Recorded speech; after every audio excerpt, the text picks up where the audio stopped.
So you had said, when you had said, like, I was laughing at it, and I just thought you were saying, isn't it great? I got lighthearted about it. Because to me, that is a good outcome. The way that we get so intense about things like that, it's a prison, really. And if you don't like something that he says, you get to talk back to him. You get to leave the relationship. You're not imprisoned by him. You're imprisoned by your reaction to him. And I'm not trying to be like overly philosophical. I think that's just kind of how it works, and it helps to recognize that. But you said right then, you go, so it was funny, and then I would laugh. And you said, worse yet, these conflicts became almost a point of bonding, some sort of proof of closeness.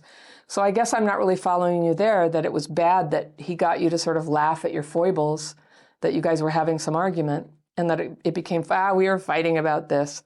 I think you're referencing somebody who's very dismissive about it or makes fun of you. And maybe you're right, but I didn't hear that in the way you described it. And you're a pretty good writer here. You're pretty good at describing things. So you can ask yourself about that. But then you said, worse yet. That's how I knew you thought that was bad. And you think this is bad too, that conflicts became almost a point of bonding, some sort of proof of closeness.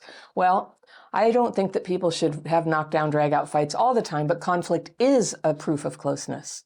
An honest relationship has conflict.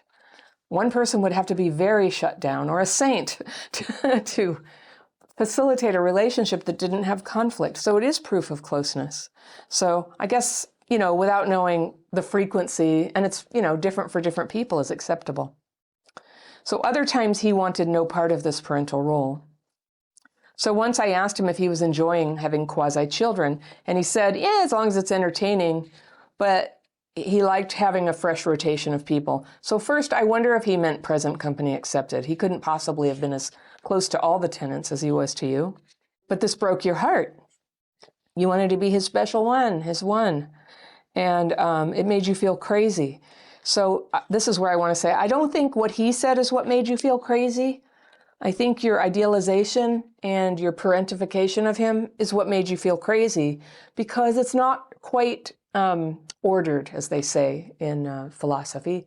It's a little disordered to, try to project this role on somebody who is not that. That's all. And when it's okay, because we all do this in this way or that way.